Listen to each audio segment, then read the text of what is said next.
Urban investment reset to zero. Is the Chinese government openly acting like a rogue?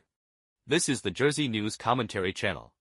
In recent years, Beijing's attitude toward local government financing platforms commonly known as urban investment companies has undergone a fundamental shift, from implicit backing to outright severance. One policy document after another, each with increasingly harsh language. The 2025 Government Work Report called for accelerating the stripping of government financing functions from local financing platforms and promoting market-oriented transformation and debt risk resolution. In July 2025, a Politburo meeting emphasized the need to forcefully, orderly, and effectively advance the clearing out of local government financing platforms. The 2026 Central Budget Report went even further, demanding a firm separation of government financing functions and a strict prohibition on the creation or disguised emergence of new financing platforms. Taken at face value, this appears to be a long overdue reform turning entities that never should have existed into ordinary market players. But in reality, these platforms were never ordinary companies. They have always functioned as shadow fiscal arms of local governments' off-budget financing mechanisms. Anyone familiar with China knows that local governments and these platforms have been intertwined for over 2 decades. From the very beginning, they have worn the same pair of trousers. Projects were decided by the government. Funds were raised by platform companies using government credit, through banks, trusts, and other financial channels. So why has Beijing suddenly decided in recent years to decouple and zero out these entities? Because the scale of local government financing platform debt has become enormous, so large that it now poses an imminent risk of explosion. Official figures put local government explicit debt at around 40 trillion yuan. Including central government debt, total public debt stands at roughly 90 trillion yuan, with hidden debt estimated at over 10 trillion.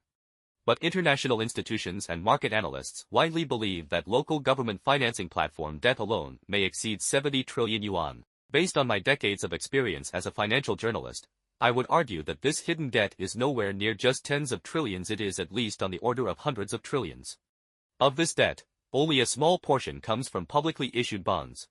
A vast amount has been raised through bank loans, trusts, guarantees, and other layered financial structures often so complex that even the financial institutions themselves cannot fully untangle them.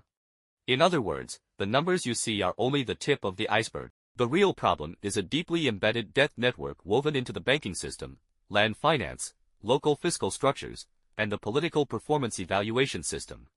As the real estate sector continues to decline, land finance collapses, and local fiscal revenues shrink sharply, this massive debt web begins to unravel.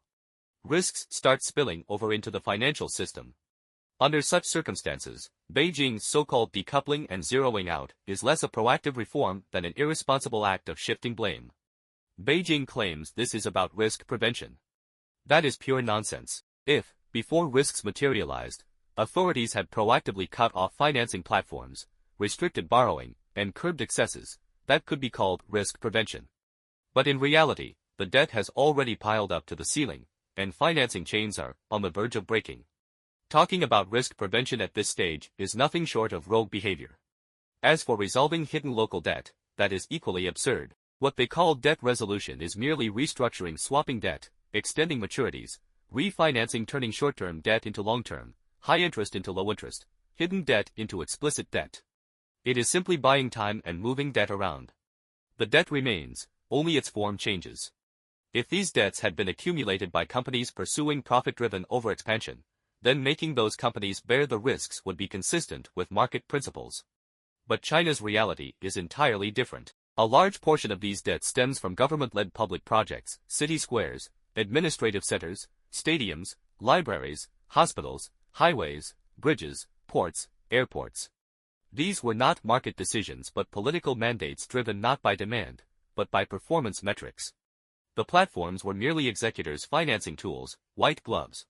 Now, with debt mounting, the central government suddenly declares local governments must sever ties with these platforms and reset them to zero. This so-called zeroing out essentially turns government debt into corporate debt, public responsibility into market risk, and systemic problems into individual burdens. This is not marketization, it is outright evasion of responsibility. And this pattern of evasion is neither accidental nor isolated. It is a recurring feature of governance. Policies can flip overnight, slogans can be reversed at will, and responsibility can be shifted at any time.